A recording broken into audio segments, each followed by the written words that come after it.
Okay, so the recording has started. I'll hand over to the chairs, Councillor Ajda Ovat and Ms. Caroline Haynes.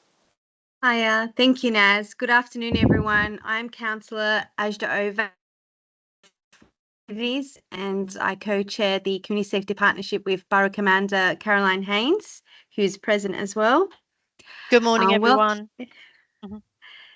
Thank you, Caroline. Welcome to this meeting of the Community Safety Partnership. Please note that this meeting is being recorded for live and subsequent broadcast via the Council's internet site. Before we move on, some housekeeping. Could I ask that everyone keeps themselves on mute and that you open your cameras? Please also only use the chat to let us know if you are having any technical issues. Those presenting, please introduce yourselves at the start of your item. After the presentation of each item, we will then go to questions. I'm mindful of time, so please ensure your questions are clear and brief. We now move on to item 2, apologies. Are there any apologies for absence? We've received apologies from Councillor Brabazon and Councillor Da Costa. Thank you. Are there any urgent business? No items reported, Chair. Thank you. Do members have any declarations of interest? Okay, it seems like we don't have any declarations of interest. Move on. Do any members have any comments on the CSP minutes held on the 26th of March, 2024? If there are no comments, I'll take the minutes from the 26th of March, 2024 as agreed. Please speak now if you have any comments or objections. Okay, the minutes are agreed and noted. Membership is noted as well. We will now move on to item 7, reducing reoffending. I understand we have discussion points on this item, so if we can have questions at each discussion point rather than throughout the presentation. Joe, if you can please introduce yourself and please present your item. Also, please let us know when we come to each discussion point. Thank you. On to you, Joe. Thank you, Chair. Good afternoon, good morning, should I say, everybody. Welcome to today's Community Safety Partnership Board. Today's Partnership Board, next slide, please, Naz. Thank you. As colleagues will know, the Community Safety Partnership Boards are currently themed around the key priorities of the Community Safety Strategy 2024 to 27, and are linked to the drivers of crime and antisocial behaviour. Colleagues will know that previously we've explored themes around antisocial behaviour, violence against women and girls, serious youth violence, and adult and child exploitation. The focus of today's Community Safety Partnership Board will be on reoffending and reducing reoffending. Today you'll hear from a range of criminal justice partners who work with offenders, such as colleagues from the Police IOM and Operation Adder teams, from the Probation Service, from Public Health, Prisons and Housing, who will talk about the work that they do with offenders, as well as some of the challenges, opportunities and barriers faced by that cohort. I think today we really want to hear from you or from partners and stakeholders to start thinking about how we can collectively as a partnership contribute to supporting successful rehabilitation. And I'm going to go on in a minute to talk about why that's so important. Next slide, please. Okay, so priority 5 of the Community Safety Strategy 24 to 27. As you can see, our ambition is to reduce overall crime levels and support offenders in our communities to break the cycle of reoffending. In order to do this, we'll need to work collaboratively with key stakeholders and statutory partners such as yourself to achieve an overall reduction in the rate and frequency of reoffending by adults and especially by young people. And I'll go on to talk about young people in a minute, who have been involved in the criminal justice system either as offenders or as people at risk of offending. In order to do this, we'll utilise partnership intelligence, which focuses on reducing acquisitive and violent offending. We'll work with partners utilising what are called integrated offender management approaches. So, the agencies around the offender rather than the offender around different agencies. And more importantly, we'll measure our performance through analysis of police recorded crime data, referral to specialist support services, victim satisfaction surveys, for example, and annual community safety audits, which will be brought back to the Community Safety Partnership Board. Next slide, please. Okay, so what are the proven reoffending rates for England and Wales? I thought you'd be itching to know this. So what we do know is reoffending rates are gathered over a 2-year period, so they're never sort of, if you like, up to date or up to the minute. But from the most recent data we have, we know, which was in January to March 2023, we know that proven reoffending rates for offenders was around 25%.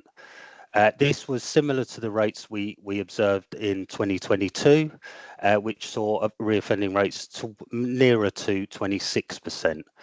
We know that adults who have a proven reoffending rate of around 25.5%, and that was up by 1 percentage point from the previous data. And worryingly, juvenile offenders had a rate of around 33%, which was 1.7 percentage points above. We know that adults released from custody or at the beginning of court orders had a rate of around 33%, and adults released from sentences of less than 12 months and those released from sentences of less than or equal to 6 months had the highest reoffending rates, as you can see there, of around 60%, which is really concerning. Sorry, next slide, please. Thank you. Thanks. Okay, the other reason that we need to look at how we can reduce reoffending is because of the economic costs. We know that, for example, those caught up in the cycle of offending, their victims, their communities that they live in, suffer greatly in terms of, when offenders continue their cycle of offending. But there's also real significant implications for the wider national and local economies. I'm not going to go through this slide word for word, but the most recent analysis indicates that the cost of reoffending to our economy is around £18 billion a year.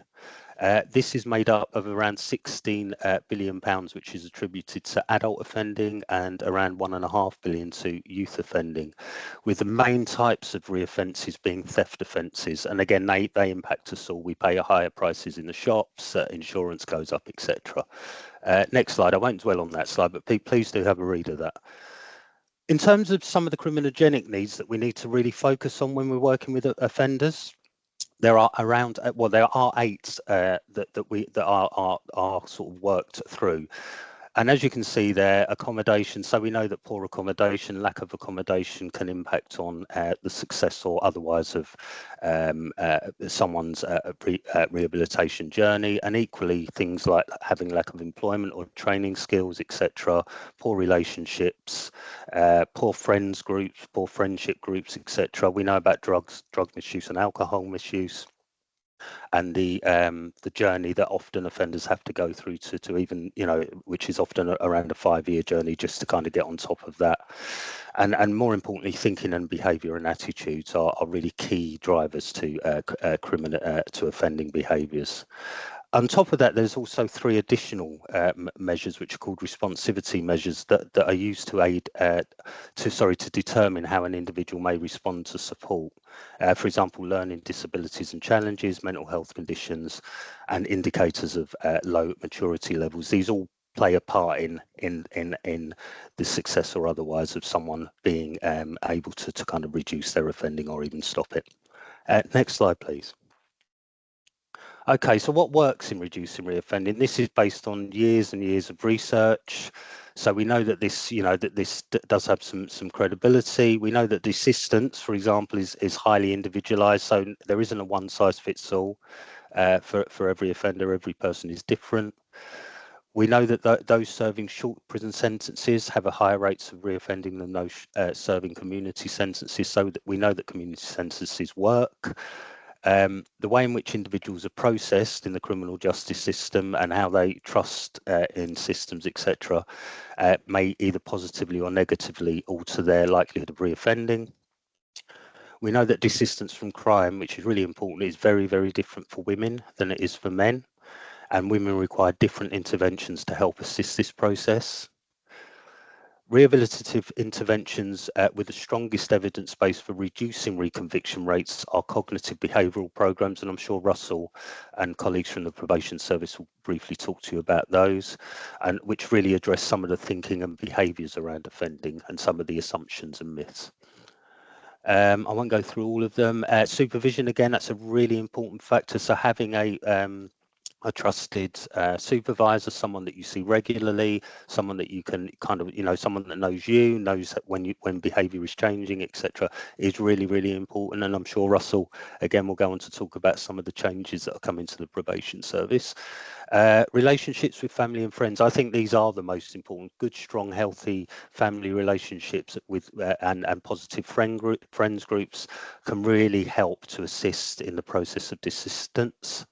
And then lastly, there is some evidence around the effectiveness of reparative and restorative justice programs, although these are quite tricky because they're not for every type of offence. So you have to be quite careful when thinking about restorative approaches. Okay, next slide, please. Okay, so we've just a quick discussion point or something to think about while we're going through the presentation. If colleagues could just think about how your service currently contributes to reducing reoffending, the services you potentially commission, etc., etc. And really what I'm interested in is what the main gaps and barriers that you face when what are they? What are the challenges for your service when working with ex-offenders? I could answer some of those questions, but it'd be really good to hear from you guys. And I'm happy to sort of pause for questions now, or for people to think about that as the presentations are, as guys are going through the presentations. So over to you, Chair. Yeah, I'll put it to the floor. Does anyone have any comments or questions that they want to raise based on what they've just seen and the discussion points? Yes, Jackie? Yeah, thank you, Joe. I was really interested in the data, and hi, Joe. And I can see obviously it's from a particular period of time. So coming from a perspective as for the Youth Justice Service, I can see that actually in terms of reoffending, we've seen significant progress. I think we're the 7th lowest in London now for reoffending.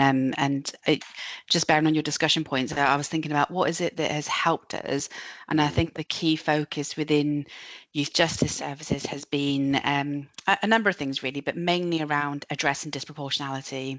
So really understanding our data and then tailoring our interventions and response. So particularly because we know that most of our cohort have been Black young men aged 16, 17. We've directly commissioned programs such as the Ether program. That's an aspirational program focusing on sort of working directly with Black young men in terms of aspirations, education, employment, training, cultural, the whole picture. And that's really had a significant impact. And I think just being able to target with that cohort and ensure that we're doing things like using a child first approach so that we're really focused on the impact of adultification and exploitation. Absolutely. And I've seen, I know the service would talk about that in much more detail around how those two key things in particular have helped us to really focus on that target of that cohort of young people that have reoffended, and that's what's contributed to reducing that down. I'd be interested in knowing from other partners in the room if they have been things that you've considered in terms of disproportionality, in particular with the adult cohort. Yeah, that's really, really interesting, Jackie. And I think you alluded to it earlier, but it feels like we're kind of one of those boroughs that have kind of tried something different and had a different approach, and that's quite brave often because things can not go well. But to see those kinds of results, I think, is a real kind of a testament to the kind of analysis that you've been doing and understanding of that cohort. And I think that's the key bit. We need to understand our offending cohorts. What are the issues that are driving that offending? What are the main and trust and confidence in the system can also play out quite negatively. Thank you. Will? Yeah, hi everyone. Will, Director of Public Health. Nice to see everyone. We're going to talk about later, obviously, public health, we're particularly involved in sort of drugs and alcohol treatment services. I think there's some really good partnership working, and for me, the partnership working is key. It's really interesting to hear Jackie and the sort of younger cohort about how well some of that is working. I think some of the gaps and barriers are around just getting the information around release, also in prison programs, in custody programs around rehabilitation, reoffending. We know how busy prisons are, and just the complexity and challenges you talked about, kind of disproportionality. I don't think we really understand. I don't have an understanding of our kind of adult or more adult, older adult cohort, but obviously issues like drug and alcohol use, history of homelessness, rough sleeping, mental health. So it needs that partnership, kind of holistic, supportive approach. But I'm sure we'll come back to these themes as we go on. And there is some really promising work. We're good at partnerships in Haringey, but I think we can do more in that space to really understand this particular cohort. Yeah, thanks, Will. Thank you, Will. Hubert? Thank you, Chair. Thank you, Joe, so far. So really echoing what Will has said, I think one of our strengths is just how we approach some of our issues in a partnership way, really working with our more vulnerable clients that may have alcohol dependencies or maybe homeless, and not really criminalising that cohort. So I think that's definitely one of the benefits, and it's been examples of even this week where we've tried to support vulnerable clients before we've taken any type of enforcement action. So it's definitely one of the strengths to supporting our community, really. So thank you, sir. Thank you. Thank you, Hubert. Anyone else have any comments to make before we move on? Okay, we'll move on now. Joe, who's presenting? Yeah, so next piece? we're going to the probation service, and hopefully Russell's in the room. Yes. Russell, over to you. Hi, Russell. If you could just let us know when we're coming towards the end of your slide so that we can open it for questions. Yeah, of course. So my name is Russell Simmons, Deputy Head of Haringey Probation. Interesting, some of the I kept quiet on purpose there around some of the gaps and challenges, but I do think partnerships, again, I'll echo what's been said. Partnerships, I think, is a strength, and it's something. There's always room for improvement, and it's something that we're keeping our eye on with our partnerships and probation. We'll come on to this, I'm sure, later on in the meeting about co-hosting some of our partners, particularly around substance misuse and mental health within the probation officers. It's really helping the overall risk management of our people on probation. But rather frustratingly, I'm coming here today to talk about particular challenges, two key areas that have been quite well documented in the public domain. But I've been presenting this in a couple of various board meetings that I've been attending. The first real challenge is ECSL, which is on the next slide. Actually, if we could just move on, and again, one more. ECSL, so end of custody supervised license. Now this really kick-started towards the tail end of 2023 when the Lord Chancellor announced ECSL. And this is essentially around the significant challenges that the prison service are facing with beds. They are at their max in terms of capacity. And initially, the Lord Chancellor announced that because of the capacity issues, eligible prisoners, and I will go into the eligibility in just a moment, can be released. Initially, it was up to 18 days before their release date, their conditional release date. And as you can see, it was extended further, and we're currently at 70 days. And this, whilst a prison population issue, has now become a probation issue in terms of management, how we manage individuals safely when we're released from prison. And then, as you can imagine, the knock-on effect to other services. So the prisons identify eligible prisoners in scope.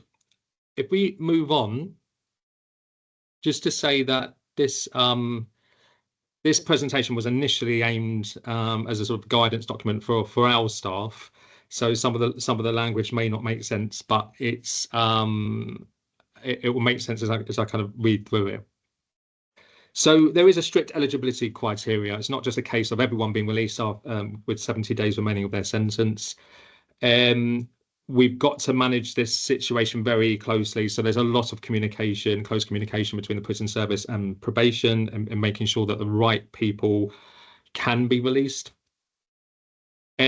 So the prisoners must be serving a standard determinate sentence and have reached a 50% release point. They must have served a minimum of 2 weeks custody before they become eligible.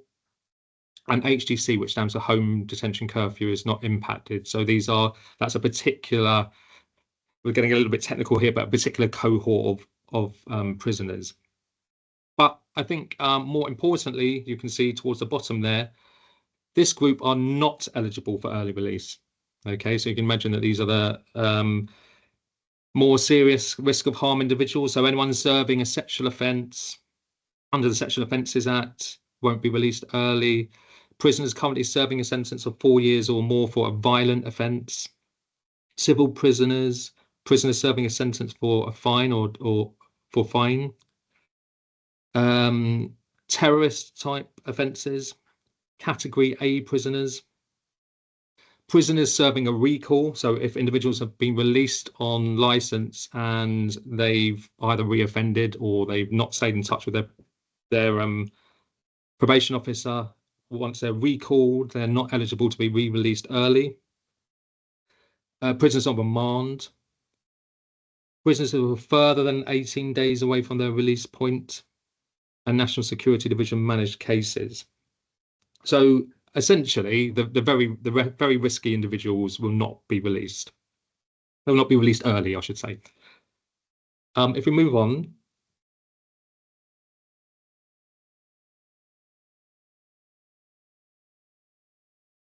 Okay. So again, just to point out, this was a slide that was originally for our staff.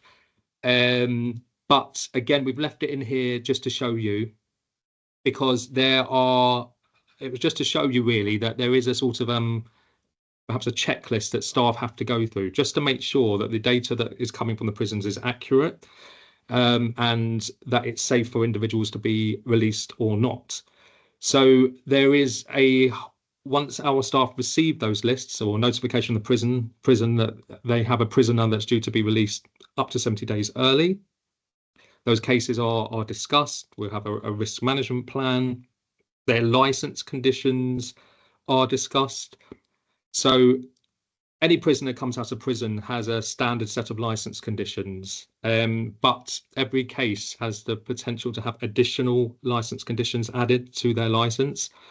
And that could depend on the type of risk or the type of offence, or the types of needs of that individual. So similar to what Joe was saying earlier, actually, when we're kind of thinking about all the kind of the partnership working, the normal stuff will apply in terms of our risk assessments as it would for any release, even if they were to be released at the original planned release date. So we'll be looking at those licence conditions. We'll be looking at things like accommodation and health, mental health. We'll be looking at victim safety, and a whole lot more than that. But they're just a few kind of bullet points as that we'll be looking into. So if there's a victim liaison officer, so if it's an offence that is qualified for a victim liaison officer, we will let them know, because they will need to be in touch with the victim potentially. As I said, we will look at the licence conditions and vary them accordingly if need be. And if they're deemed suitable, there is a target that they're released within a couple of days. Once they're released, they are managed in the same way as a usual licence case. So if we move on.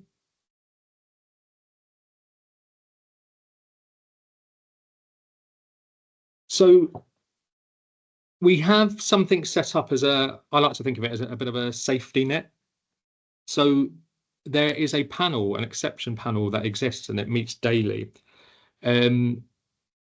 If the prison identifies that someone can be released, but we believe that there are issues with that release, and that could be for any reason, we can, or we do, bring that to an exception panel that meets daily. So that's where the head of service will meet our kind of operational lead, and put forward any kind of risk concerns that we may have. A decision ultimately is made, but it could involve the prison. So it could involve a further panel with the prison just to meet and discuss those risk issues, and to ultimately either alter the risk management plan to ensure public safety, or that a decision is made that that individual is not released early. I do just want to stress that we are talking about an early period of up to 70 days. So though these are individuals that are due to be released or would be released within those 70 days or 70 days later anyway, it's purely to potentially free up some prison bed space where they're at their absolute maximum capacity at the moment. So essentially what we are doing is preparing for the release up to 70 days earlier. That is essentially it for the ECSLs. We can open it up for questions now, or if anyone has any questions, particularly on ECSL. Thank you, Russell. Before I do ask for comments and questions, I can see a few have written in the chat section. In order for us to be able to track and record comments and questions for the minutes, I just kindly ask that everyone please just raise your questions at the end of each item or slide. And please don't use the chat section for comments and questions. Thank you. Hubert. Thanks, Chair. Thanks, Russell. Just a quick question regarding eligibility. Robbery, burglary, car theft, is it included or is it excluded? Mainly because I know that some of our obviously early releases or some of our obviously Haringey's blighted with knife offences for robbery. I'm just curious. I didn't see that in the list. I saw sexual offenders, but you know, those high harm crimes, they seem to be eligible for early release. Is that right? So sorry, Russ, sorry, Shirley, go on.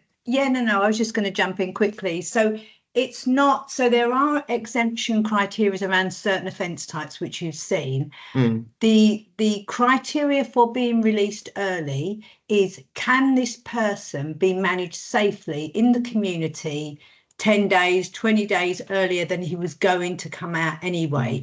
So staff will be preparing for that release way in advance of this release date. They are only released if there's a robust risk management plan that can manage the risk.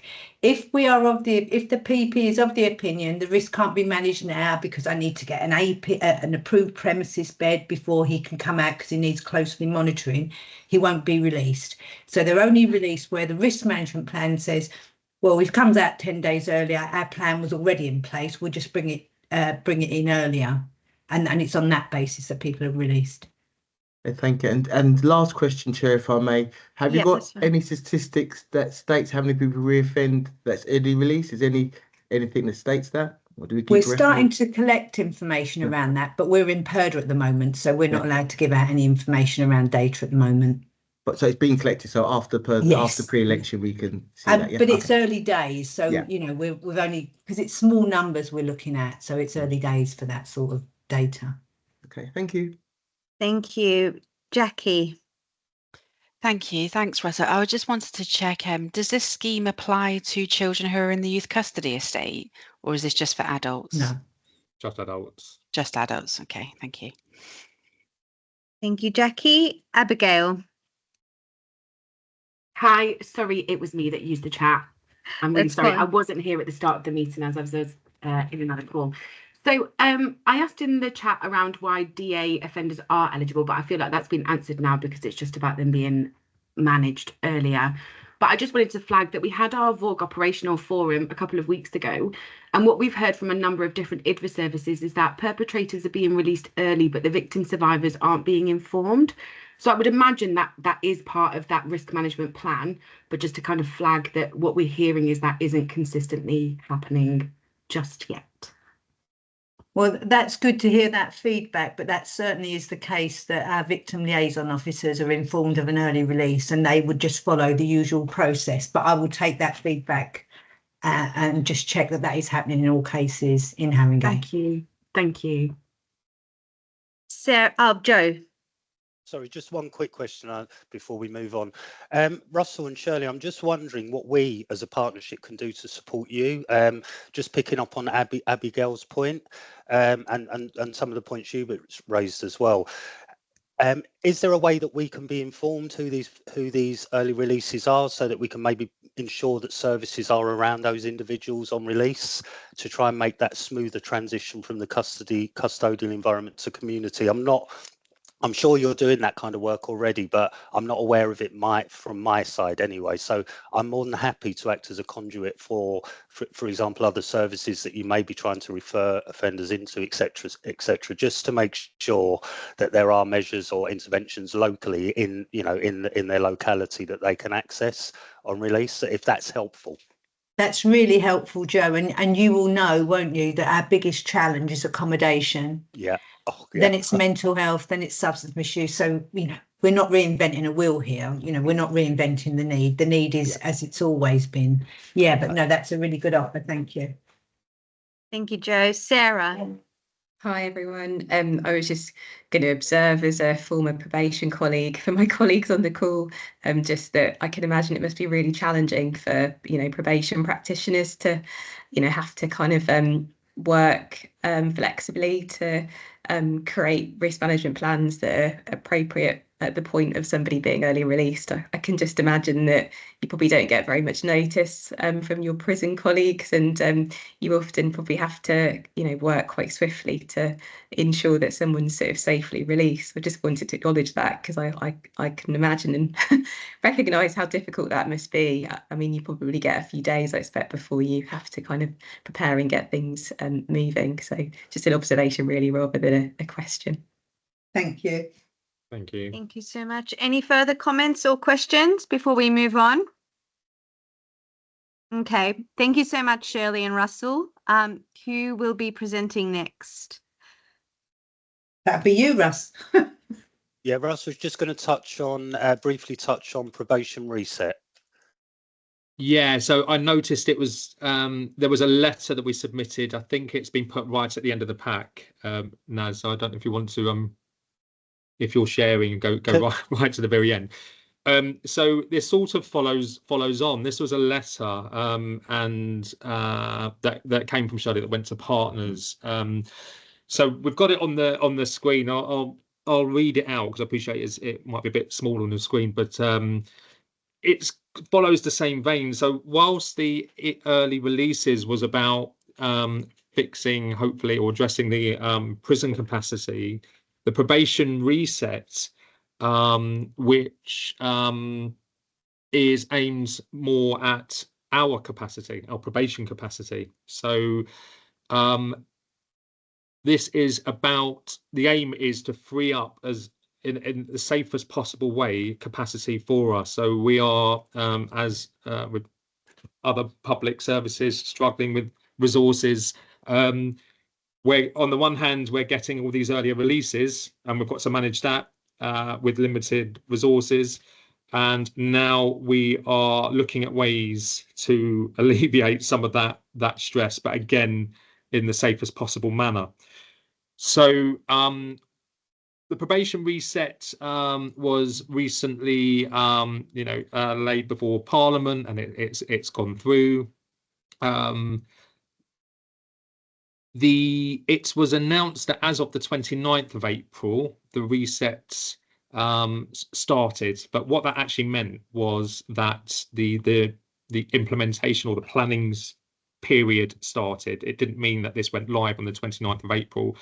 In fact, this hasn't quite yet gone live. We've spent since the end of April to now, and over the next couple of weeks, still planning for this. What it essentially means is that we are able now to cease people on probation reporting to us. Again, there's a strict eligibility criteria with this. There are certain individuals that we have to keep on seeing as we were before. So about halfway down there, cases that continue with contact. Oh, I should have said that when I say cease, this is from the 2/3 stage. But we do need to continue seeing, as we were, our MAPA cases, which are our kind of most risky individuals in terms of the holistic risk management plan. Any cases that are national security cases, cases identified as very high risk of serious harm, where there are child protection procedures in place, those subject to intensive supervision. So essentially, these should be untouched. But you'll see towards the bottom there, for other cases, as I've said, we are able to suspend seeing these individuals. Okay, and that doesn't mean that they're no longer subject to our overall risk management. They still are. They still remain on our books. There's still the opportunity for partnership working. There is still the opportunity for information share between partners, which is absolutely crucial for us. And should these cases be in that 2/3 stage where they're no longer reporting to probation, we are planning what we're referring to as reactive management. So, for example, if we had a case we're no longer seeing that individual, they've reached that kind of milestone, they're not needing to report to us. They're still live on our books, though. So where we were to receive some crucial child protection information, safeguarding information, or information from the police, some police intelligence, or from essentially from any partner, we would do a piece of work around reactive management. So we would be, the probation officer would be assessing that, looking at whether or not we would need to issue some form of warnings, looking at some kind of recall to prison, getting them back in to meet with us, that sort of thing. I mean, you'll see on the letters, this is getting kind of a bit technical in terms of who this applies to. We have different types of cases, as you can imagine. We have people on community-based orders where individuals haven't, they've been sentenced for a crime at the court, but they haven't gone to prison, so they're managed by us, by the probation officers in the community. We get individuals that have gone to prison, and as you've heard, will come out on license. Some of those may have come out up to 70 days early, as you've heard. All different types of cases are considered. And what we're doing locally at the moment within Haringey is we are checklisting, much like the early releases. We're going through a very large number of cases just to make sure that they're suitable for this this reset, that they can safely be suspended. So our staff currently are going through these checklists. The majority of them, as per the criteria, once they reach that milestone, can go into the suspension. But there are some cases that probation officers are looking at, thinking, I'm not sure if this is suitable, and we're having those case discussions, and some of those are being screened out. But because of the way the criteria is, as I said, it is the majority of them that are eligible to be suspended. Now, so if you just move on to the next page, I don't think there was anything. No, that was just the end bit. So I suppose in a sort of a quick summary, in order to increase our ability to work safely with the high risk of harm individuals, with those ones that do require a lot more attention, the government, I suppose, have agreed this to free up some of that capacity. So we want to free up that capacity so that staff can effectively manage those really, really high and risky individuals safely and continue to work with partners. But they've worked out, and it's taken a number of weeks, a number of months, they've worked out a number of ways to do this in a safe way. So it's not like we're just washing our hands of these individuals and we're never seeing them again. There are certain key points where we're having to communicate with them that, your case is being suspended, but we're not completely saying goodbye. They've still got the option to contact us if need be. People subject to these orders are being told that we will continue to monitor in the background. If anything were to change within their risk dynamic, as I say, we will receive that information from partners, hopefully. But equally, if we were to find out, or they were to randomly come into one of our probation offices, or give us a call to say they become homeless, for example, we know that that's a real risk factor, and we would pick that up immediately. So that is, without getting hugely technical on this call, that is the summary of Reset. So we've got that running along, and I smile as Sarah spoke earlier, because we're managing those two huge pieces of work at the moment. And whilst there's a lot of work going into the Reset at the moment, and identify that we've got the correct cases being going into the Reset, there should be alleviation of pressure. Probably a few months down the line, we will start to feel that, or our staff will start to feel that. Thank you, Russell. Is there anything further you wanted to add regarding the Reset? Nothing from me. I don't know if anyone's got particular questions around the Reset. I don't. Yes, might feel similar to the ECSL. Yeah. Any questions or comments, Joe?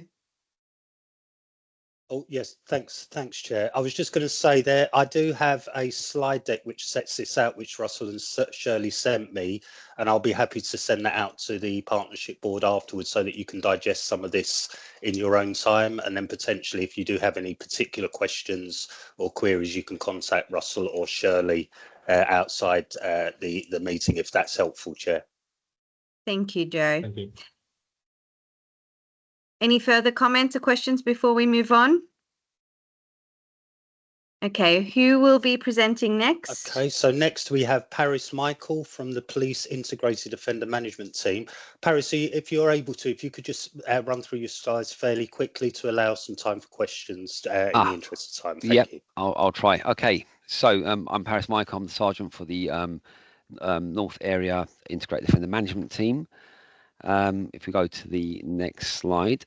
So the IOM scheme is a Ministry of Justice initiative in England and Wales. It's aimed to bring a multi-agency response to crime and reoffending threats faced by local communities. All police forces in England and Wales have an IOM arrangement to identify the most persistent and problematic offenders. The lead agencies that we have are probation and police, who work alongside drug and alcohol services, local authority housing, social services, mental health services, and some select charities. And the key aspect of collaborative working is timely sharing of information between partner agencies. The IOM is grounded in multi-agency partnership approach in terms of composition and co-location, because without that close working relationship, IOM would not be effective.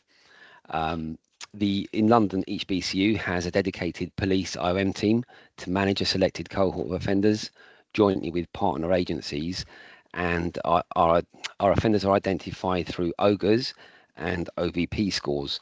I'll just explain the technicalities of the OGAs and OVP quickly as well. So OGAs stands for Offender Group Reconviction Scale, and this is an actuarial tool that predicts as a percentage the likelihood of an offender reoffending within 1 or 2 years. And factors include a number of convictions, the gender, the age at first offence, and the offence type. And we take an OGA score of 75 plus for consideration for the cohort, or a score of 50% plus if the index offence is robbery or burglary. And the OVP stands for Oasis Violence Predictor. And again, that's an actuarial tool that predicts the likelihood of an offender reoffending with a violent offence within 1 or 2 years. And we take an OVP score of 30% plus for eligibility. Let's go to the next slide. So why is a specific approach required? I think some of this was covered a bit earlier on in terms of the numbers. So persistent offenders represent a small proportion of the overall group of adult offenders, so about 10% in London. Repeat patterns of offending cause a disproportionately high amount of physical, psychological, social and financial harm. In 2016 to 2017, the national economic and social cost of reoffending was just over £18 billion, and adult reoffending costs in London were just over £2 billion a year. In London, 29% of convicted offenders are prolific offenders, and persistent offenders commit over 75% of adult reoffending. Go to the next slide. If you go to the next slide. Thank you. Okay, so the role of the police. So an IOM officer's primary role is to most effectively reduce reoffending in the cohort they co-manage. So an IOM police officer will provide enhanced supervision, knowledge and control of priority offenders, gathering and sharing intelligence and identifying enforcement opportunities.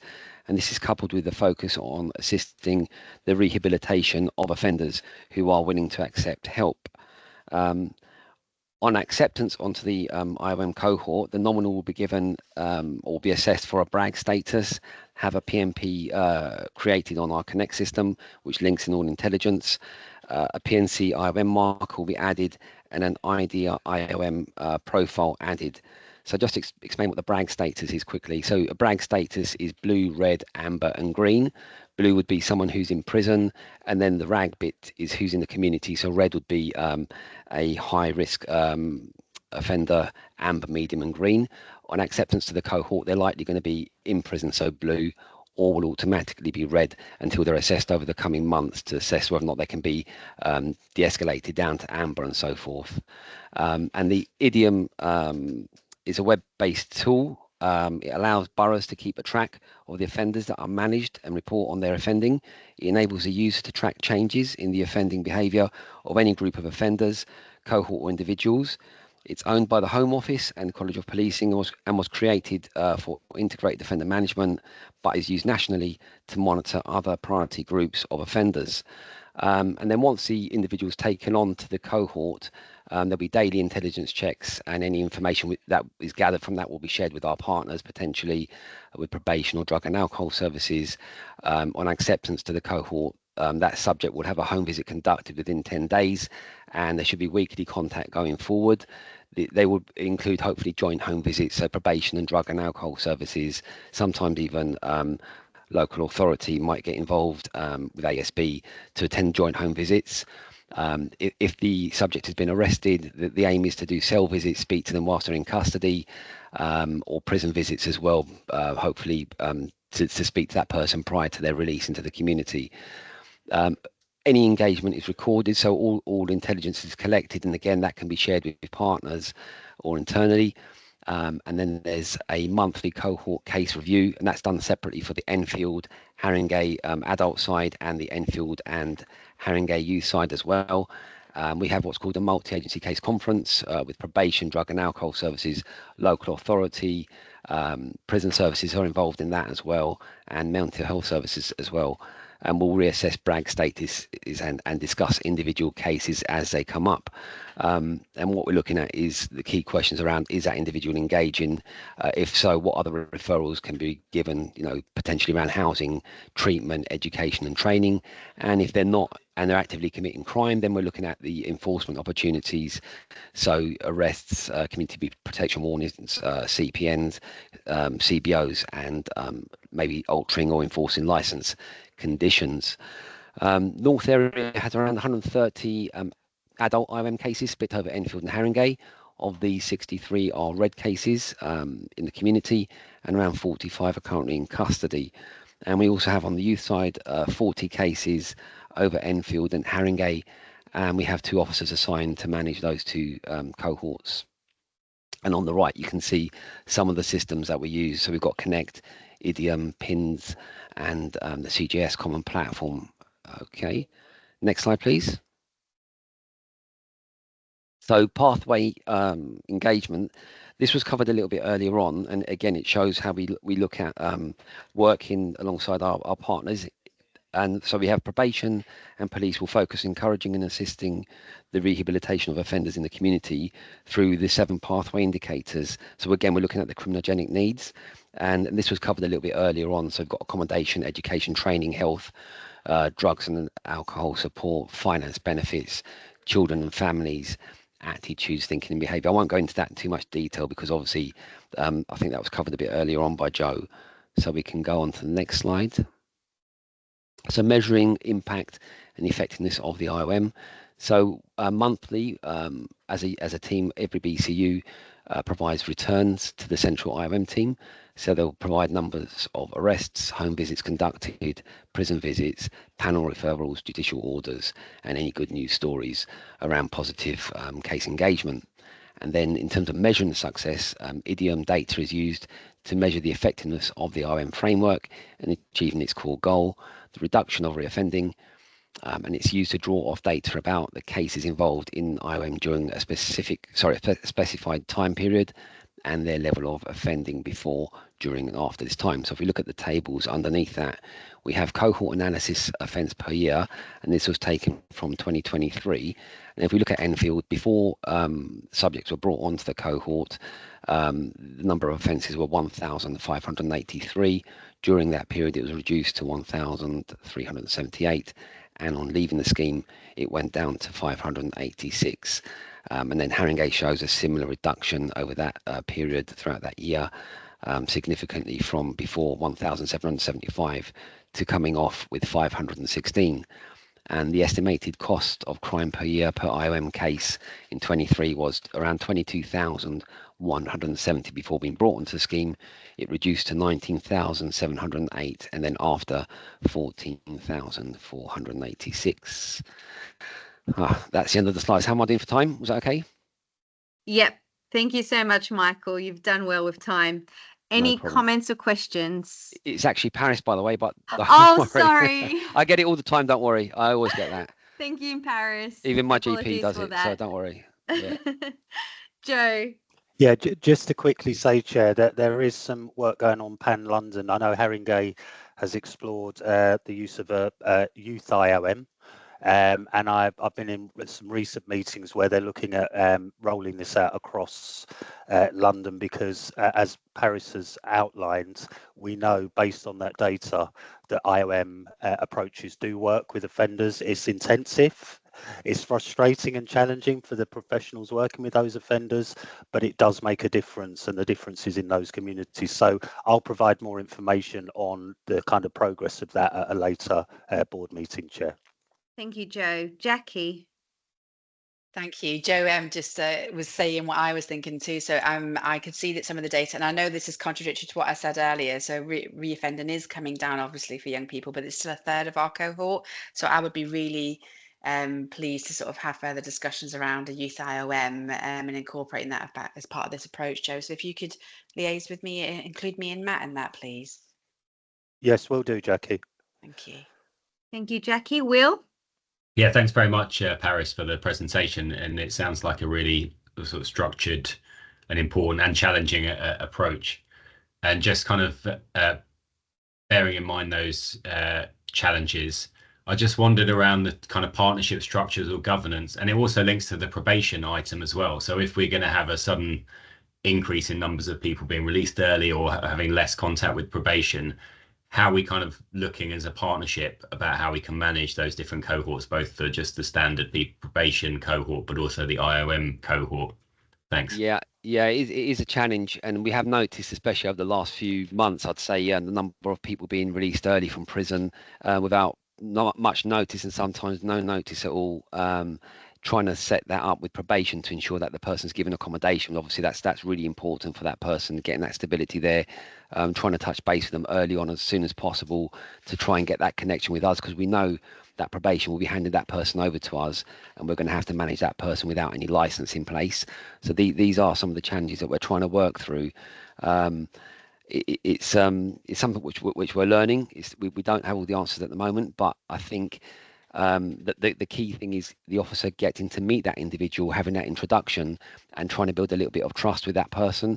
And the other avenue is if they're no longer with probation, we're looking to rely heavily on quite often drug and alcohol services, because a lot of our offenders on the cohort have got drug and alcohol dependencies and are tied into that service. So sometimes they'll have a number for them, they'll have a location for them, or they may even be able to invite our officers into those meetings, and so they can touch base with them there and then work around that. So these are some of the other avenues that we're looking at. Will, I can see you've put your hands up. Is it a follow-up question? Yeah, it's just to follow up. So thanks, Paris. Okay. It sounds like on the individual cases, you're kind of working together across departments. I just wondered if there's like a subgroup just looking at the strategies and approaches. So obviously we're discussing very senior community safety partnership, but how we work together across drugs and alcohol services, probation, yourselves, mental health services. Have we got, like, it sounds like we've got something in the youth system, but have we got something for adults where we're kind of looking at our systems and processes and trying to improve and understand the whole cohort? Thanks.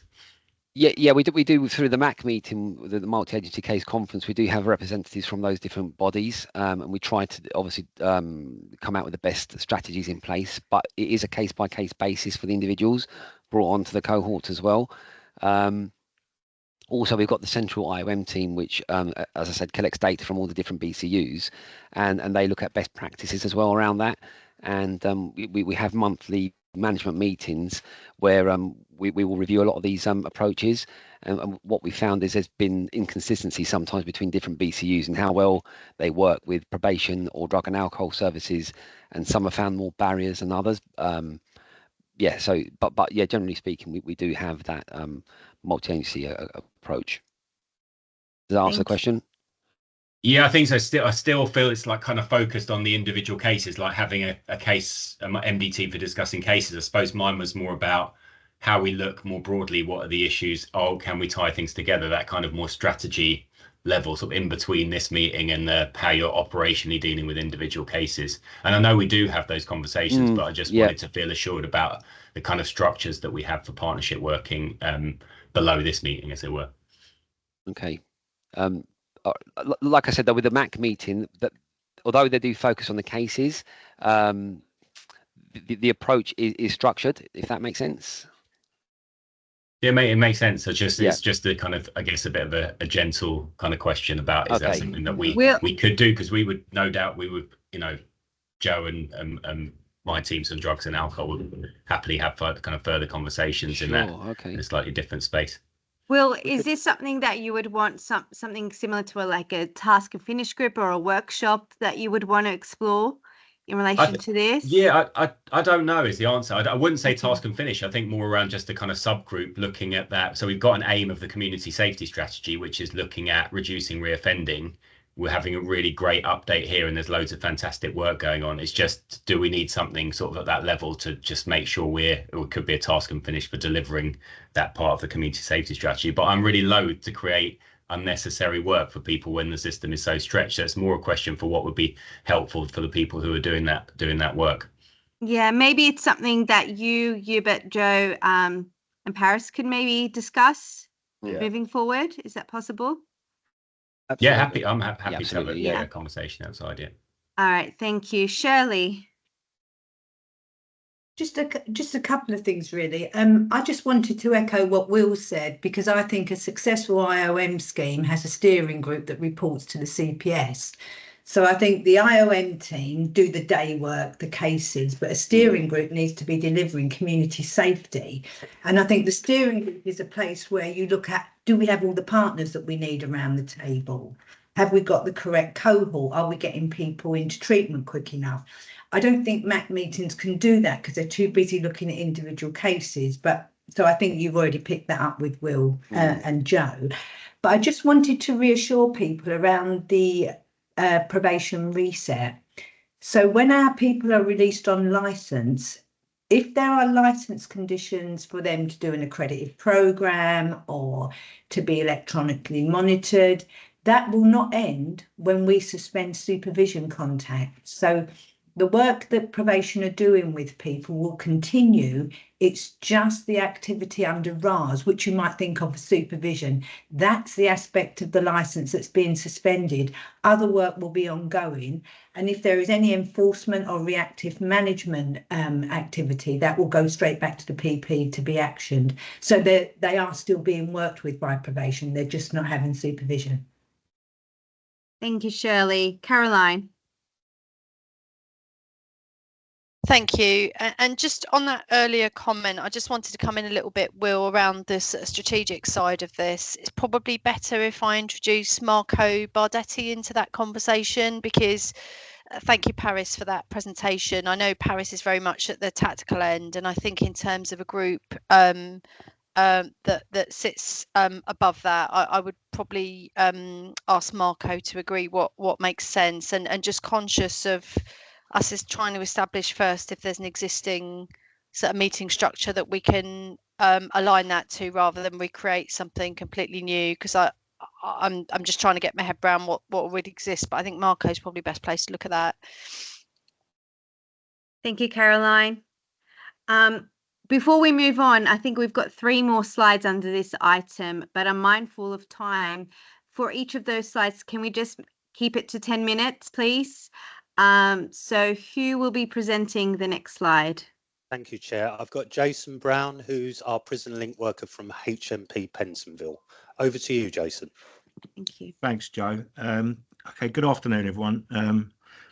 Just to introduce myself, my name's Jason and I am the prison link officer at Pentonville. So I've worked at Pentonville for over 20 years now, and the last 12 of those years I've been the prison link for Haringey.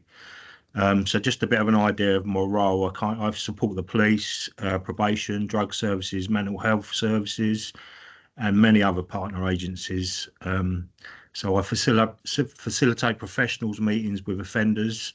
That could be as part of an introduction or for release plans. I'm involved in their sentence plans, progressive moves to other establishments, and to signpost them to agencies, obviously to support them prior to release, such as housing and drug services. I'm always available for like any queries that come in, either email, phone calls that might take longer for contact with a prison on a normal basis, but if it's anyone on the IOM cohort, then I'm available to kind of get a response immediately for that. I also do restorative justice as a facilitator and conflict resolution, and help other partner agencies who want to come in and do work in the prison to actually get that done, and so they can facilitate some of the work in the prisons, which I've done before. I attend the IOM BRAG meetings and liaise with the gang intel as well, so keeping on top of that. So getting through to my slides, obviously I know we're kind of time bound here, so I'll try and get through as quick as I can. Could you go to the next slide, please?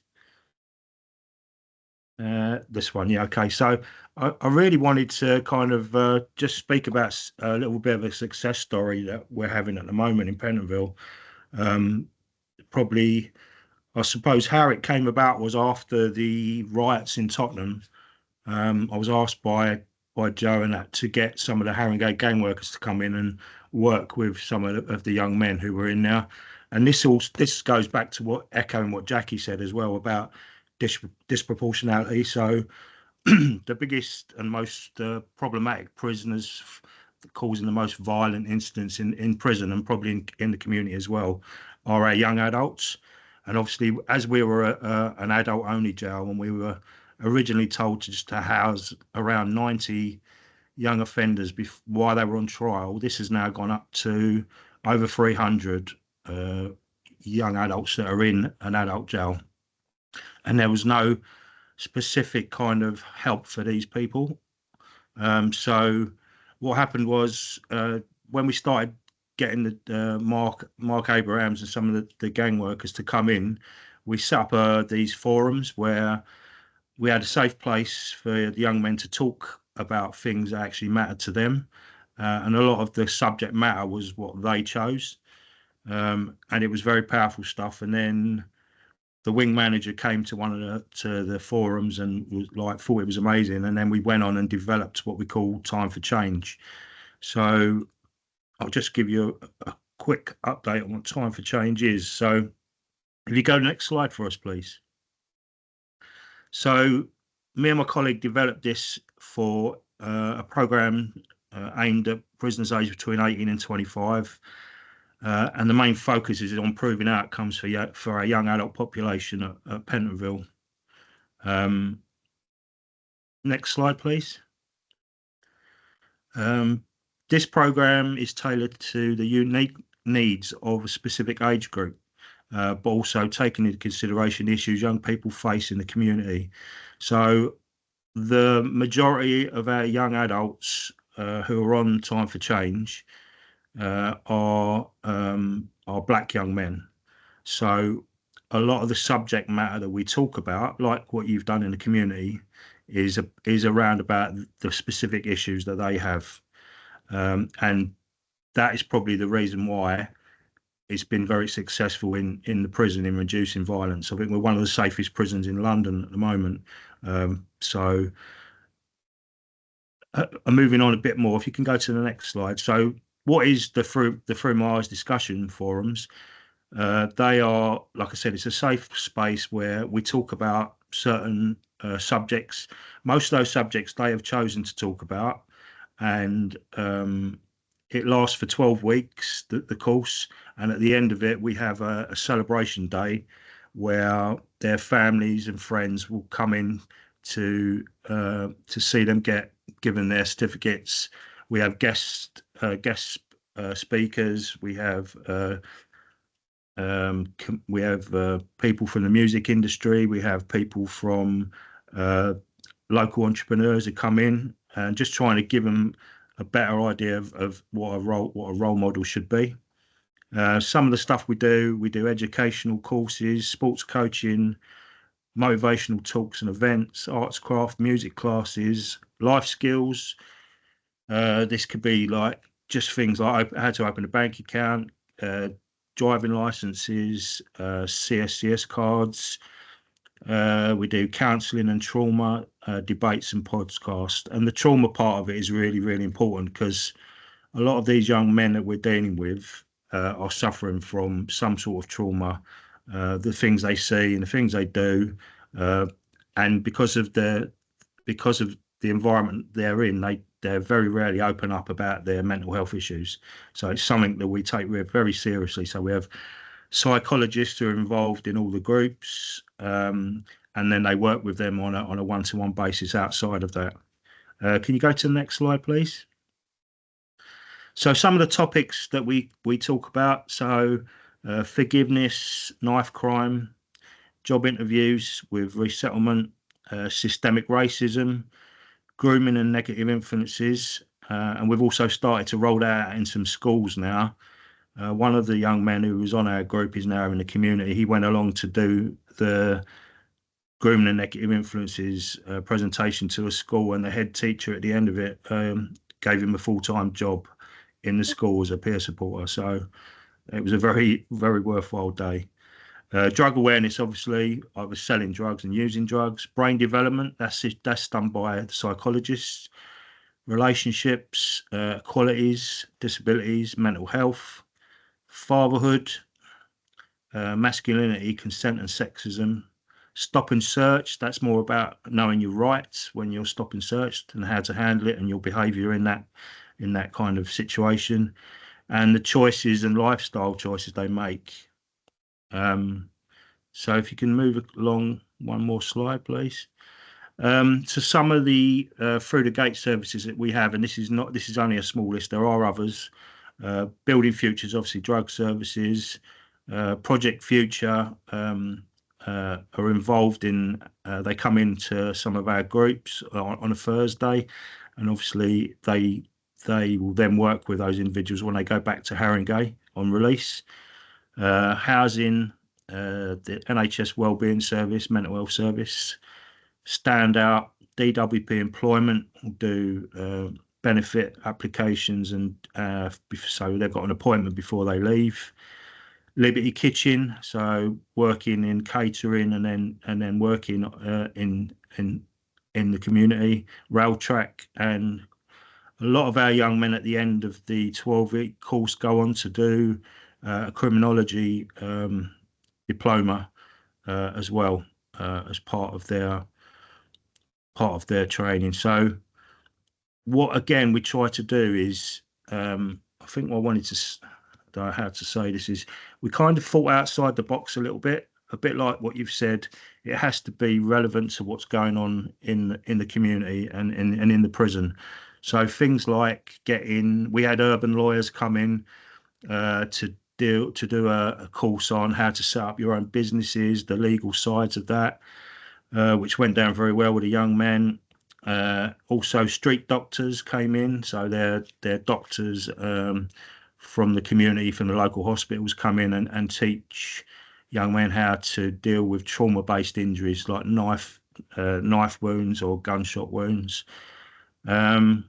Jason, apologies. I think I've got to cut you off now, if possible, unless there's a key point that you just want to summarize, just because I'm mindful of time. No, that's sorry. I tried to get through as quick as I could. That's more or less at the end of it anyway. So, yeah. So, any questions that you'd like to ask? Sorry, any comments or questions? You bet. Thanks, Chair. Hi, Jason. It's been a long time. I came into Pentonville with Joe and the others to talk to our young people. Just really want to emphasise the great work that's been done. I know that when I had a talk with the young people, some of the things they were talking about was that what had kept them out of prison was things like learning about credit. And if the first time they stopped and searched, someone actually told their mum, things that we all take for granted that really can change the lives of these young people. So it's great to see. I think it was called Through My Eyes back in the day. So it's been great to see you're still working so hard in that arena. So big thanks to me on behalf of my team. Thank you. Thanks, Hubert. Thank you, Hubert. Any further comments or questions before we move on? Joe? So, sorry, Joe. I was just going to suggest any partnership board members that want to get in touch with Jason. Jason, I'm sure we could organise potentially a kind of a visit or something like that for staff that might, some of the colleagues here that might want to come along and see what you guys do, if that's possible. Yeah, absolutely. And I suppose my last kind of point was I just wanted to make some of the issues that, again, it just echoes what's going on with probation and everybody else. It's very frustrating. The early release scheme obviously makes it difficult to work with these young people. And obviously we are transferring people out as soon as more or less they're sentenced, they're gone. To create spaces, and it's very frustrating. We try to put prisoners who are on the course on a hold so we can get it completed, but sometimes that doesn't always happen. And then just when they are released, it's about accommodation again, which is always an issue, and making sure there's actually relevant employment that these young people want to do. So that's all I wanted to say. Thank you. Thank you so much, Jason. We'll move on to the next slide. Who's presenting? So I'm going to cover this because Sarah Hart couldn't be here today, and I don't know if we've got Debbie Kneebone in the room to talk about ADA. If not, Chair, I'm happy we've got some slides. People can contact Debbie outside the meeting just in the interest of time, but I'll try and race through this as quickly as possible. Yeah, if you can just highlight the key points rather than going through all the details of the slides. Okay. Thank you, Joe. Yeah, will do. Next slide, please, Naz. Okay, so this is some of the work that Public Health are doing around the reducing reoffending agenda. And again, I'm not going to go through the findings here. They're in the slide deck. Some of the key points in there is drugs in prison, which Jason has touched on. We know that around 15% of prisoners test positive to random drug tests in prison. We know that treatment in the community is often difficult to access on release.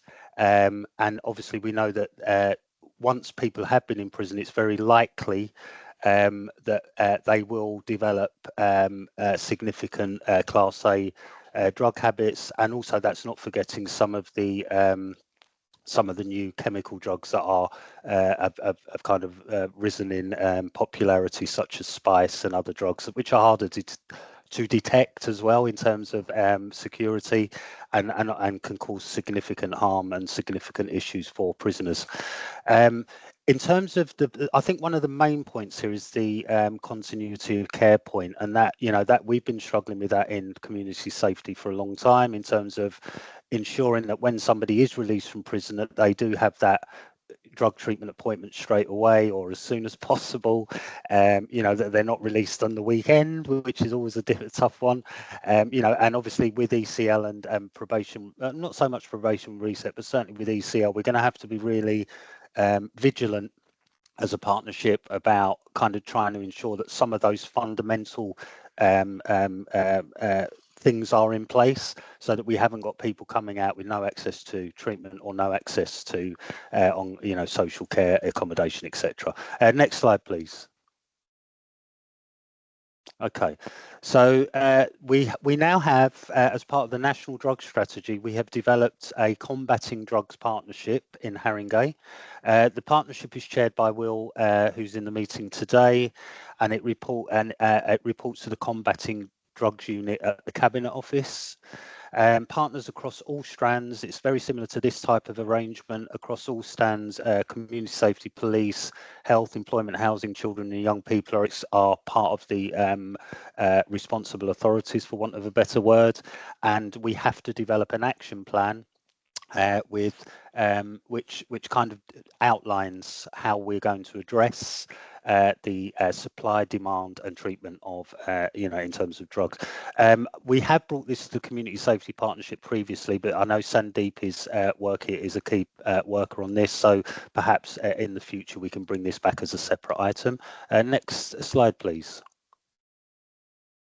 Okay, so in terms of the process of tackling reoffending in Haringey, the role of the Criminal Justice Intervention Team, which sits within Public Health, is in terms of arrest. I think we're one of the highest performing boroughs in terms of tests on arrest, and we have been for a number of years. And this is of all acquisitive crime offenders, and as well as inspectors' authority by police. We do have a very high test on arrest rate, which is great. In terms of community orders, courts can impose community sentence with drug treatment conditions. We have the public health team are co-locating CGIT workers 5 days a week in court, which is brilliant. I mean, I cannot tell you how important that is to have those workers in court to assist sentences in terms of outcomes. And we also, public health also work quite closely with probation, and I think Russell mentioned earlier some of the things that they've been doing in terms of co-location, etc.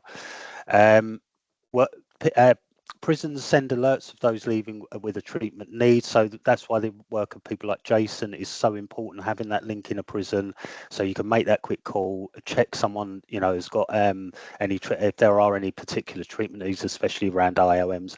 And I think we're kind of quite well advanced in terms of some of the work we've done around that locally over the years. Next slide, please. Okay. I'm not going to go through this slide. I'll leave the colleagues to read through it. It just kind of goes through some of the data that's used and some of the gaps, obviously, that are experienced. I know that Sarah's team do a lot of case studies, so perhaps that's something that we could bring to the board if that was needed. Next slide, please. Okay.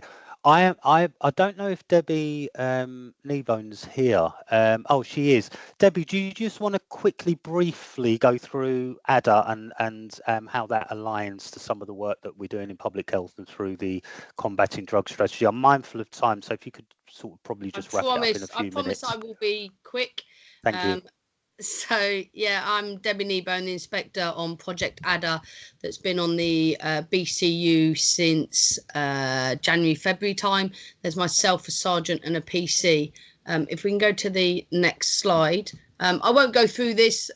This is just how we have tackled and reviewed and put new processes in for the DIP and test on arrest within custody, drugs test on arrest. If we go to the next slide, I'll be quick. So one thing working with Andy James is regards to RAs being completed at court. We're trying to get them increased in custody, but also kind of get them done at court, because obviously the more RAs that are done there, then the less breaches there are.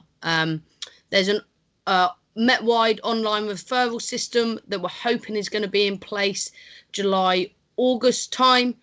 So that will allow officers on the street to refer people there and then online to the drugs intervention services. I do have more information on that if anybody would like. Oppo initiative in regards to VORG and DA offences. And increasing them being drug tested on arrest, because data has shown that 50 to 60% of those that are tested are positive. So then we can get them into drug intervention programs. That was launched in March. We have seen an increase of those being tested, and we continue to kind of push that forward. And this year for Project ADDA, it's all about signposting to recovery, educating officers on what is available out there so that they can signpost people to recovery. Obviously, we had our ADDA Expo yesterday about networking, increased partnership working. And if we go to the next slide, this is the Oppo Vape that I was talking about, drugs test on arrest for Vaughan DA suspects. And next slide, please. So this is one of the main initiatives that we've got, and it's about, so the subjects on the IOM, we're trying to identify and work with those that don't fit the IOM criteria or maybe lower level crimes, and we want to give them a blended approach, a wraparound plan, almost like IOM, but those that are specific on specific wards that cause, you know, ASB and stuff like that. But we want to kind of target them with intervention, signposting them to recovery, various different services available, but also target them from a police point of view, criminality where needed. So this is, we're going to trial this on a couple of wards, and then hopefully once we've got lessons learned, good practice, working with the CJ teams, then it will be across the whole BCU. And like I said, this is just a we just want a all-round approach to help individuals before they kind of go into the harder crimes, shall we call them. And next slide. And this is very, very similar, but this is targeting mainly on shoplifting. So we want to work with the businesses to highlight to the businesses that we need their help to break the cycle of these offenders, because if they don't get help or get intervention, then they're probably just going to keep going around the cycle of just arrest shoplifting. So we kind of want to work with all agencies and the local businesses to break the cycle of drugs. And I think that was my last slide. And yeah, any questions, anything that you think Project ADDA can get involved with or help with, just drop us an email. Thank you, Joe and Debbie. Any comments or questions before we move on to the last slide? Will? Yeah, thanks very much, Joe and Debbie. Obviously, Joe talking about the public health work we do on drugs.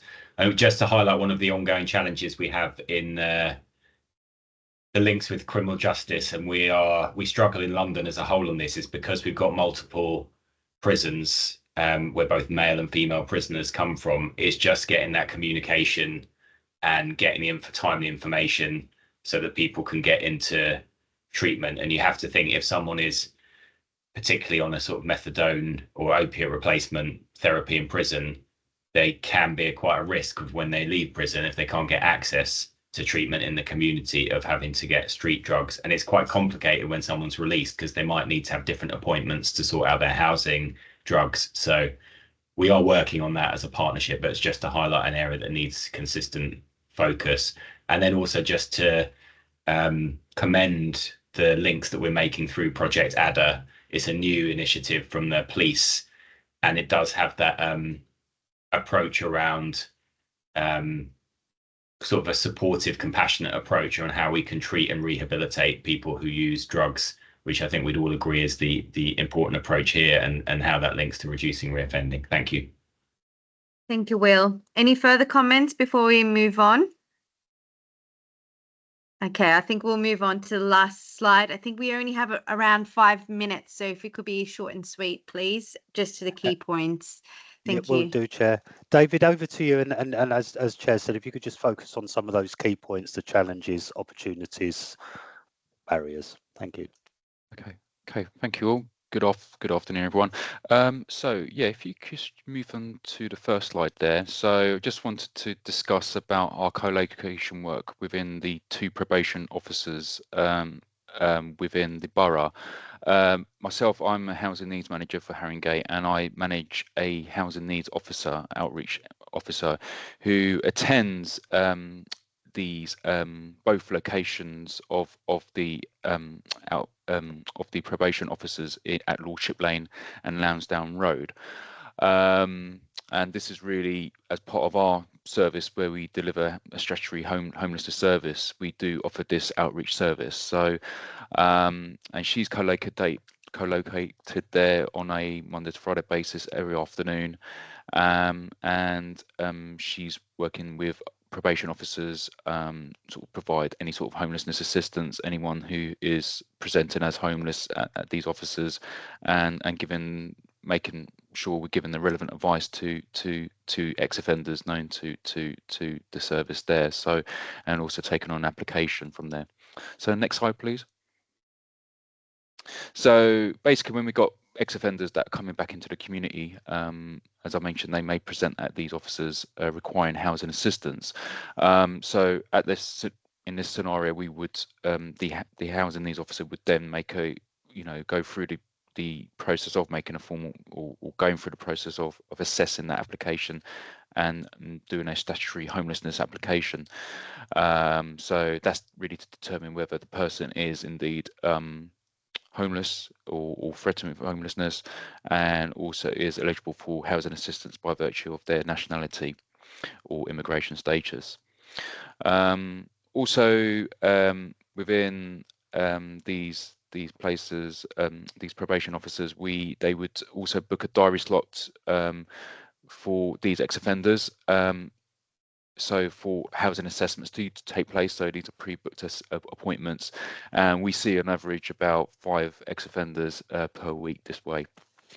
But also we would assess those who are still in custody via video link, which takes place at these probation officers. Now, as I mentioned, the sort of barriers is basically in relation to this is just when we do see when someone is in custody, potentially issues with in terms of trying to establish eligibility through obtaining their passports, when they've often been detained by the police. 9 out of 10 times it's really difficult because they've lost that identification to prove eligibility. But also in relation to the telephone and video links, sometimes it's a bit difficult really working with, well, there are challenges basically in terms of working with the prison service, sort of trying to facilitate that assessment to take place on a video link before they're released. And yeah, just move on to the next slide, please. Yeah, so just wanted to give a quick overview of CAS Free in London. So so this is a temporary accommodation that is provided to prison leavers who would otherwise be made homeless. So this is potentially up to 84 nights. This started in May 2023. Has provided 441 bed spaces across London, but and this is sort of managed by 5 contracts into one provider, which is the Housing Action Management. And there's also a 10% female provision for this program, but also locally across Enfield as well, there are 18 bed spaces, and monthly there's about six people that go into these bed spaces. And where we work, we are part of a borough-wide partnership working, so I do attend, and also my officer who does the outreach work attends a resettlement panel which takes place every month. So there we sort of discuss those in custody, what the pathway is into this CAS-free accommodation. So and sort of like, the oversight of those in that accommodation, but also the sort of what is the move on options really there. So next slide, please. So AFIO, accommodation for ex-offender funding. So just wanted to talk about that. I've got just a couple of slides. So basically this was launched a few years back in 2021. So this was aimed to create suitable private rented properties for a minimum of 12 months. So that ideally studio or 1-bed property or potentially shared accommodation. So at Haringey, we did receive a funding from DLUC, sort of central government, of up to £134,000. The spend for this period for 2023-24 is 85,000. We got a balance remaining of 48,879. We've got a funding over 2 years, as you see, of up to 268k. And this, well, just this past financial year, we have accommodated 20 through this AFIO scheme. So basically, this is really mainly in relation to those who meet a criteria, who are ex-offenders, who have a history of that, or have just been recently released. So it's good, but the challenges obviously persist with the lack of private sector and affordable accommodation, which you may well know. But hopefully we do have the sufficient referrals to meet next year's target of 30. So we shall see. Just the last slide, please. Could go on to that. So I just want to give you some feedback. Basically, this is from ARC Resettlement Service. They're the ones who support with AFIO moves. So getting them into that tenancy and trying to maintain that tenancy for that customer, and basically getting them transition back into the criminal, into society after being in the criminal justice system. So this person, Cecil, and he was the one who wanted to share the story. Is basically he had some issues really in terms of, again, ex-offender, but he faced challenges about his knowledge of digital knowledge. So his universal credit was sent to a barcode in his phone, making it difficult to access essential services by checking his journal, his emails in relation to his claim. So, but we had, with dedicated sort of support from this scheme, he received assistance securing support fund for essentials based after being housed by our procurement team who house people. So, but really a key point here was that when he was referred to DWP outreach team by the AFIO team, and also from the Education Training and Employment Service. So basically we were able to DWP was able to get him a laptop, so he was able to access the internet, search for job opportunities, set up bank accounts, sort of just really the basics, really just to try to get his feet on the ground, really to access training programs or jobs. So really this collaborative effort from Haringey, ARC, DWP sort of really helped him along his journey in terms of getting equipped himself with the digital skills really to open opportunities really for him. So it's really a good example where we've, through community support and sort of that partnership working, we're able to sort of make a difference to his lives and others. And that's it from me. Thank you, David, so much. Any comments or questions before we move on to the next item? Joe. Sorry, I do hate to ask one, but David, it'd be really good to link up with you, just to look at some of the work you're doing and how we can ensure you get those 30 referrals at least. Okay. So yeah, I'll kind of link up with you outside the meeting. Thank you, Joe. Anyone else before we move on? Okay, thank you so much. Will, yes. Sorry, just a quick one for both of these schemes, and particularly the 84-day scheme. What happens at the end of that scheme, considering the sort of, as you've signposted, the sort of lack of housing, basically the housing crisis that we have? So is there there are challenges. It's just it's trying to work a way through, because obviously the other challenge is through under our legislation, we have to determine someone as it's homeless is eligible, but also meet a priority need for us to accommodate.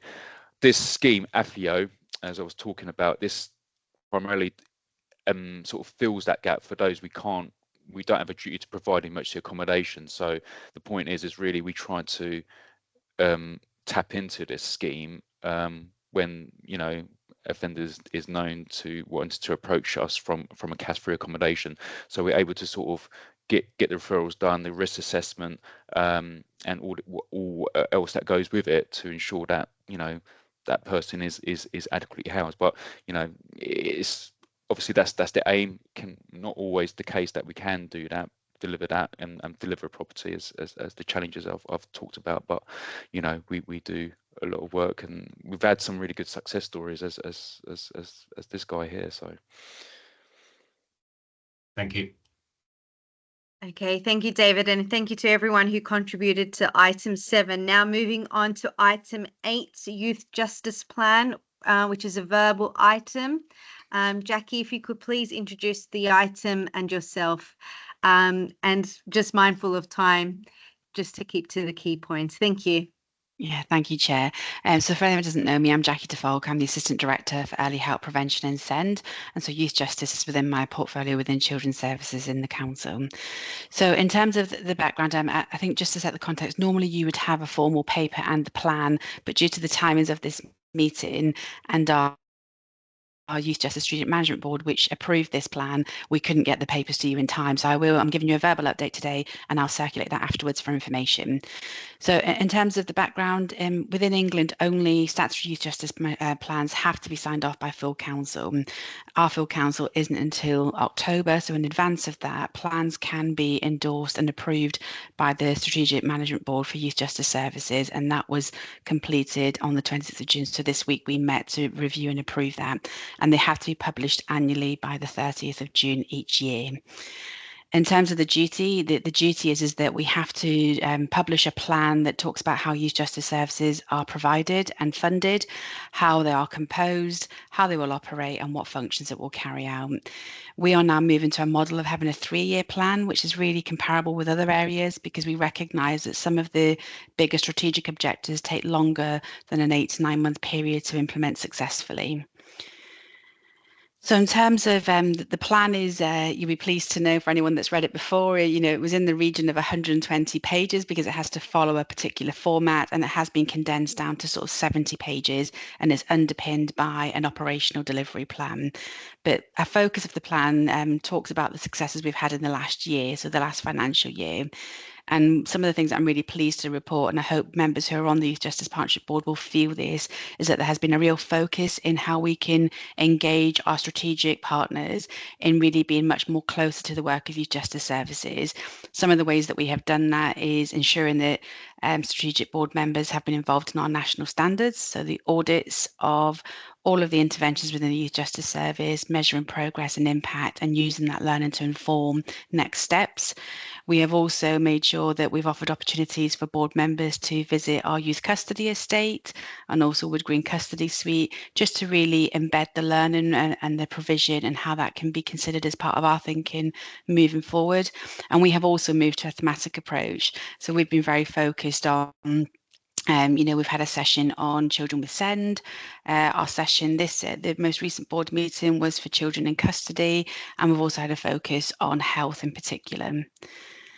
Some of the key achievements has been, you know, health has been a big priority for us within the Youth Justice Service. So it was really great that within this last year, we had recruited to key posts such as a CAMHS nurse and speech and language therapist, really focusing on improving our health outcomes for children.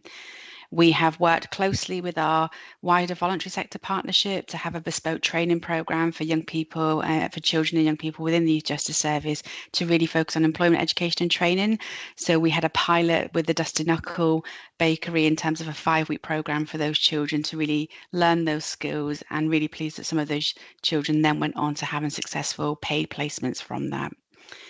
We improved our parenting offer, so reintroduction of parenting workshops, working with parents and carers really to think about contextual factors like child exploitation, in particular child criminal exploitation. We've completely redeveloped our building, so I hope some of you will have seen the very bright building that's now where our youth justice sits on Station Road, so 38 Station Road. That design was completely co-designed with young people, and it represents their aspirations and their views of living in Haringey. And we're now doing the redeveloping the inside of the space to make it more welcoming, more friendly to staff and our partners and our children. So, you know, if any of you would like to come and have a look at the building, please do. It's a much better space to work from, and we will be having an official launch in due course. I think just some of the conversation that we've had today, so a real targeted focus on reducing reoffending, but particularly disproportionality. So we were successful for funding to access mentoring through the Disproportionality Challenge Fund, and that has been used to implement some mentoring, but also support some workforce development on disproportionality, adultification, and health inequalities. That was a very powerful workforce development program for our staff and wider partners, and really I read the evaluation report this week. Really you could see the impact that had on the workforce in terms of them thinking about how they embed that within their practice going forward. Another key area that we're really pleased on is that we achieved the Youth Justice and Quality Lead status. So we had a Child First commendation for our work with young people, with children, particularly within the Youth Justice Service, who have SEND, really recognising how those children's needs are really considered, particularly as they transition to the youth custody estate, and how they're supported to continue their learning. So in terms of the performance against our national indicators, we have 3 main ones, but we now have 10 additional indicators that we report against, and they are within the appendix of the report I will share with you. But in terms of our national statutory indicators, for first-time entrants, we did have an increase of 6% compared with the previous period, but in real terms, that relates to 3 children. In terms of reoffending, as I said earlier, we've had a significant reduction and a year-on-year a reduction for the last 4 consecutive quarters, and we are the 7th lowest in London at the moment. And our live reoffending tracker shows us that we're actually joint lowest if we were looking at very more recent data, and we predict that that will continue, and attribute that to the success of some of the targeted work we've been doing with that cohort of children.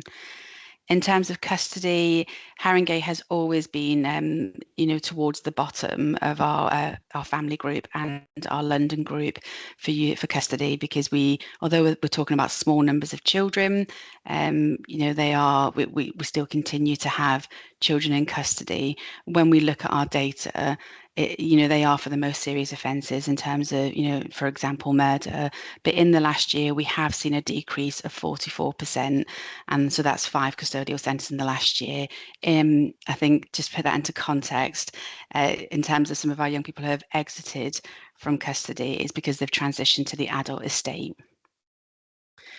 So in terms of our plan going forward for the next 3 years, it builds on learning from an external diagnostic we commissioned and our national standards audits, and we have 7 key priorities. So continue to be focused on child first, offender second approach, restorative justice, having a robust health offer that improves health outcomes, increasing our focus of disproportionality, being very clear we want to target our cohort of children who are in care to improve education, employment, training outcomes, in particular for that cohort of children, because 1/3 of the children within the Youth Justice Service are also children who are within care and are also children who have education and healthcare plans. So there's multiple complexities. To reduce serious youth violence, so very much linking our work and embedding it within our youth at risk strategy, and then prevention and diversion, so increasing the number of children that we work with through our prevention offer. So with the time permitting, that's all I'll share on the report, but I'm happy to circulate that afterwards for noting, and you will see our new plan published in due course. And thank you to everyone that's contributed to that plan. Thank you so much, Jackie. Does anyone have any comments or questions? Hubert. Thanks, Chair. Just really wanted to applaud our children colleagues. I sit on the Youth Justice Board, and the themes and how we work with our young people, just being more young people focused, I think it's been fantastic. So I just really wanted to say thank you to Jackie and Matthew for that. It's actually quite riveting sitting on the Youth Justice Board. And you were there as well, Councillor, weren't you? So yeah, well done to everyone involved, and a great plan too. Thanks, Jackie. Thank you. Thank you, Hubert, and I echo the same. Such positive results that have come, and I'm looking forward to the 3-year plan with this strategy. Any further comments before we move on? Okay, so this item was for noting, so if we can please note this item. Now moving on to item 9, new items of urgent business. Just to let you all know, we are thinking of holding the upcoming meetings in person.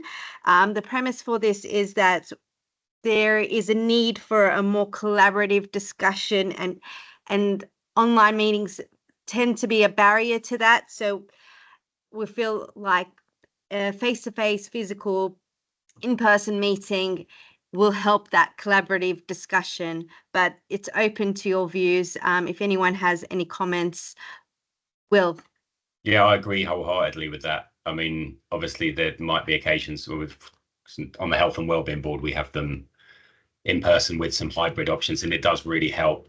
I mean, obviously we've got great partnerships, so yeah, just to wholeheartedly support that, and yeah, look forward to that. Thank you, Will. Anyone else? Hubert? Thanks, Chair. Yeah, just echoing what Will has said, we just really need commitment from the board. It's all too easy going to an online meeting, isn't it? So we just need firm commitment from the board, from the partnership, that people will attend. Obviously, as Will said, there's always going to be an exception, but it would only work if people are committed and, you know, starting getting back and to develop these relationships. It has to be face to face for me. So Yeah. thank you. Thank you, Hubert. And if anyone doesn't have any comments today, but have comments that they want to make afterwards, feel free to email myself or Joe or Hubert to provide your feedback. On to item 10, dates of future meetings. Finally, the next meeting will be held after the 16th of September. So we will see you all by then. Thank you, everyone, for joining. Thank you, Chair. Thank you all. Thank you, everybody. Thanks all. Take care. Thank you. Bye-bye. Thank you, Chair.